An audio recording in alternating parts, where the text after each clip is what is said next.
Ciao ragazzi, benvenuti. Just kidding, it's gonna be in English, not in Italian. Enrico's here, and this is a quick tutorial on how to remove halos from your pictures. So, first of all, let's define what halos are. Haloing is a white glow that you find sometimes in your pictures along the edge of a mountain or a tree or a building whenever you have a high contrast scene.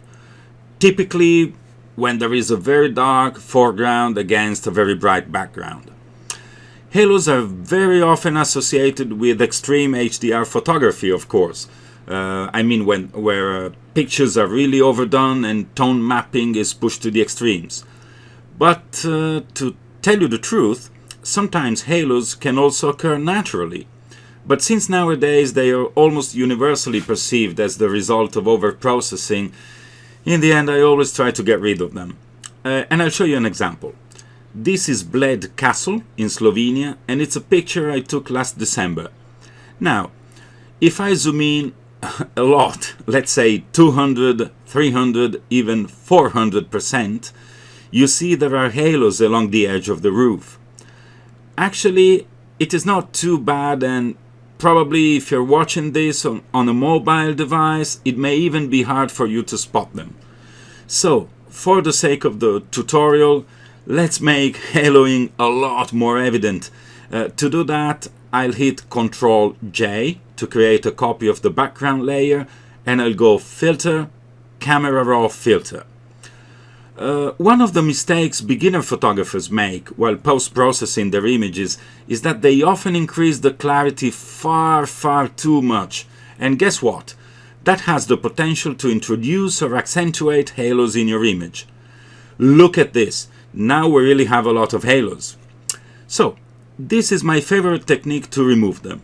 First, I'll make a stamp visible layer so that if I mess up too much with the cloning, I will just delete this layer without losing all the work I've done so far on my image.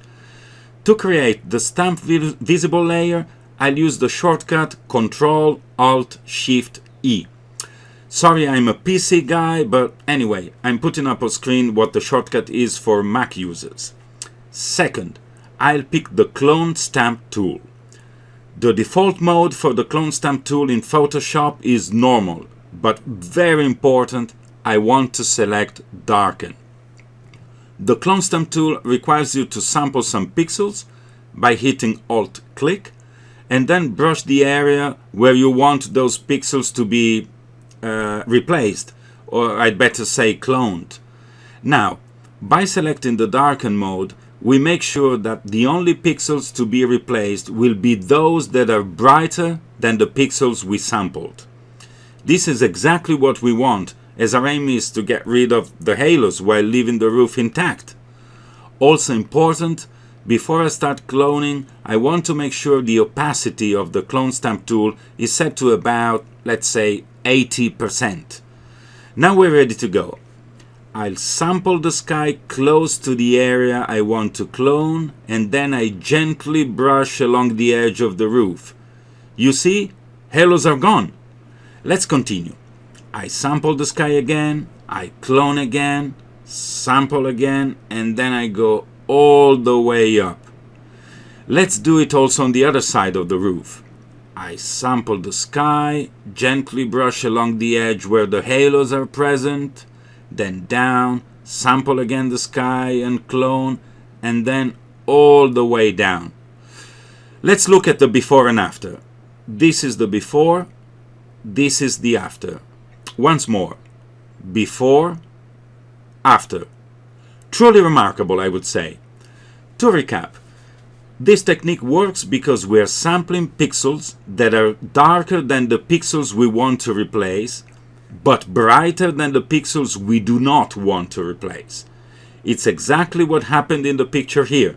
The sky replaced the halos because it is darker than them, but the sky did not replace the roof because it is brighter than it. Remember, the Darken mode compares two sets of pixels in a pixel-by-pixel fashion, keeping the darker pixels and discarding the brighter ones. I almost forgot. In case you were wondering, with this technique you're not limited to removing halos along straight edges. Since you're using the clone stamp tool in darken mode, it will remove halos from any feature of any shape. Of course, as long as you sample an area that is darker than the halos and lighter than the features you want to keep intact.